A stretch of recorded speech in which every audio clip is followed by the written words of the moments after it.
부작동사라고 이렇게 이름을 붙이는 이유가 있습니다. 문장의 맨 앞에 이렇게 ing로 시작하면 주어와의 관계가 능동이래. 자, 요게 이제 참 시험에 잘 나오는 문장들입니다.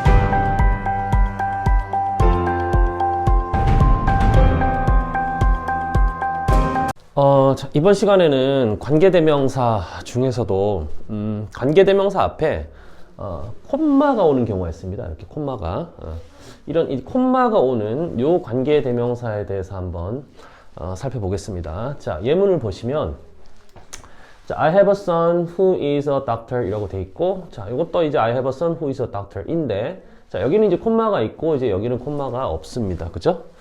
자, 이게 이제 의미적인 차이가 있습니다. 그러니까 그게 이제 차이가 뭐냐 하면, 자, 이렇게 보시면 돼요. I have a son 다음에 이제 콤마가 있는데, 자, 콤마는 우리나라 말로 무슨 표라고 하죠? 그쵸? 이제 쉼표로 가죠, 쉼표. 그러면 이제 여기서 한번 씌워준다는 얘기예요. 즉, 그 말은 여기까지 해석하고 한번 끊어주는 겁니다.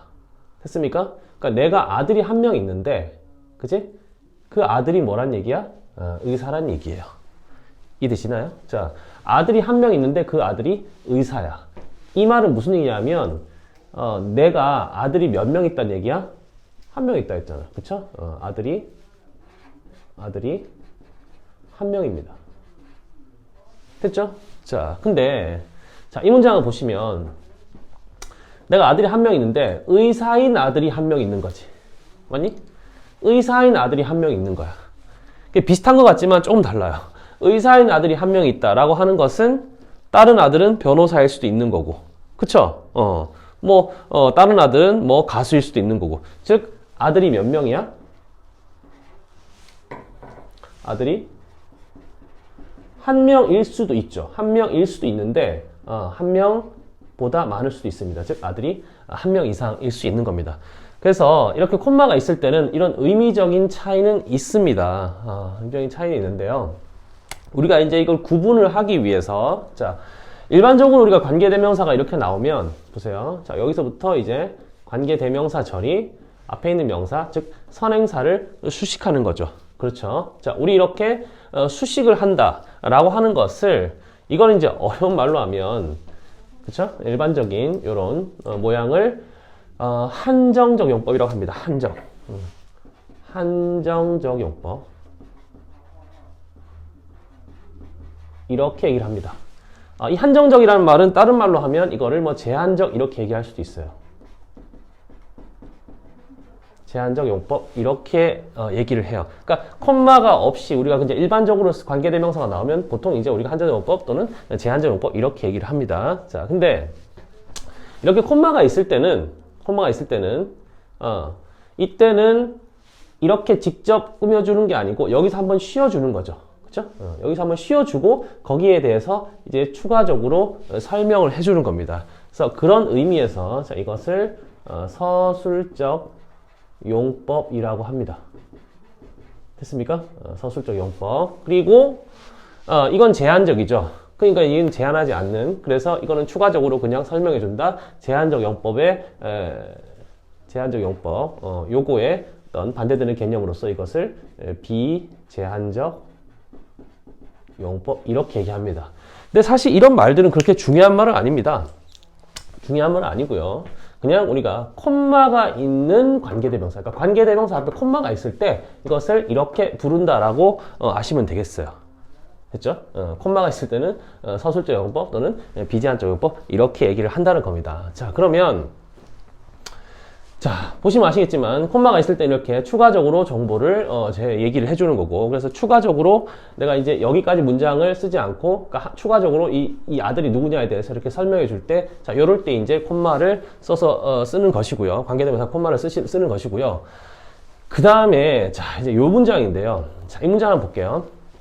자, he refused to apologize. 그가 사과하기를 거절했다 이렇게 되는 것이죠.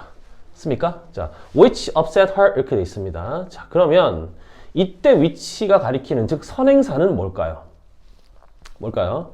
이 앞문장 전체가 되겠죠. 즉 그 말은 무슨 얘기냐면 그것이 그녀를 화나게 했는데 그것이 뭐냐 하면 이 앞문장 전체예요. 즉 그가 사과하기를 거절했다 라고 하는 사실이 그녀를 뭐 하게 했다고? 화나게 했다. 이렇게 되는 것이죠. 이해되시죠? 자, 우리 이렇게 앞문장 전체가 선행사가 되는 경우가 있어요. 그러니까 보통 우리가 선행사라고 하면 그냥 단어 하나, 명사가 될 수 있는데, 이렇게 앞문장 전체, 우리가 이제 절이라고 하죠, 절. 때에 따라서는 이 일부분일 수도 있습니다. 즉, 구가 될 수도 있어요. 그래서, 선행사가 구 또는 이렇게 절일 때, 이럴 때도 콤마를 찍어줍니다. 이때 콤마를 찍어줍니다. 그러니까 여기서는 콤마가 없으면 안 돼요. 콤마 없으면 안 됩니다. 앞문장 전체 이 절을 선행사로 한다는 걸 표시해주기 위해서 콤마 찍고 그 다음에 which 이렇게 쓰는 겁니다. 되셨죠? 자, 그러면 우리가 이제 의미적인 차이랑 뭐 어떤 용어 이런 것들을 보긴 했는데요. 실제로 이제 그 시험에 특히 이제 학교 시험, 문법 시험 같은데 이제 가장 많이 나오는 게 뭐냐면 자, 바로 이건데요. 콤마 다음에 우리가 이제 관계대명사 which를 우리가 that으로 대신할 수 있었다. 그죠? 그쵸? that으로 바꿀 수가 있었습니다만, 이렇게 앞에 콤마가 있을 때, 서술적 용법일 때, 비제한적 용법일 때, 콤마가 있을 때요, 콤마가 있을 때. 콤마가 있을 때는 that을 쓸 수 없습니다. that을 쓸 수 없습니다. 자, 그래서, 콤마 다음에는 that을 쓸 수 있다, 없다? 없답니다. 물론 이 that은 무슨 that일 때죠? 그렇죠. 관계 대명사일 때 관계 대명사 that은 콤마 다음에 쓸 수 없다. 됐죠? 자, 그다음. 자, 이제 요건데요. 자, 이 문장도 보시면 this is my wife. 자, 이 사람이 나의 아내입니다. 자, whom I married last year. 그래서 내가 작년에 이 내 와이프랑 결혼을 했다. 이렇게 되는 것이죠. 그래서 이제 콤마를 썼는데요. 자, 보시면 이 whom이라고 하는 것이 목적격 관계대명사인 걸 알 수 있어요. 맞습니까? I married my wife잖아. 그치? 이 뒤에 이제 목적어가 없는 거죠. 목적어가 whom으로 바뀌어서 앞으로 간 겁니다. 따라서 얘는 목적격 관계대명사고, 자, 우리 목적격 관계대명사의 특징이 있었습니다. 목적격 관계대명사는 뭐 할 수 있었죠? 그렇죠. 생략할 수 있었습니다. 맞습니까? 목적격 관계대명사죠, 얘가. 목적격 관계대명사고, 생략을 할 수 있었습니다. 자, 하지만 지금처럼 앞에 뭐가 있을 때?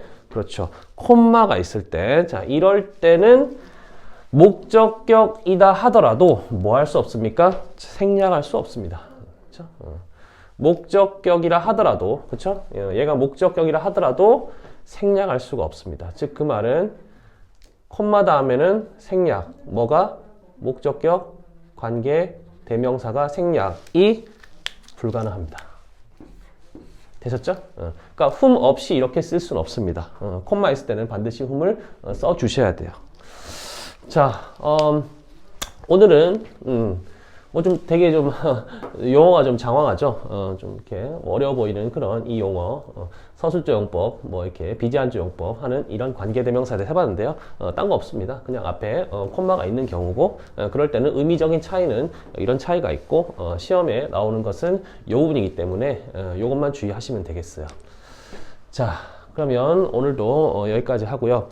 관계대명사의 내용은 사실 뭐 이런 내용들보다는 처음에 제가 말씀드렸던 그 여러 가지 용법들, 여러 가지가 가능하다라고 하는 것이 핵심이고, 그것이 더 중요한 내용이거든요. 그래서 꼭 그것을 복습하시고요. 오늘 여기까지 하겠습니다.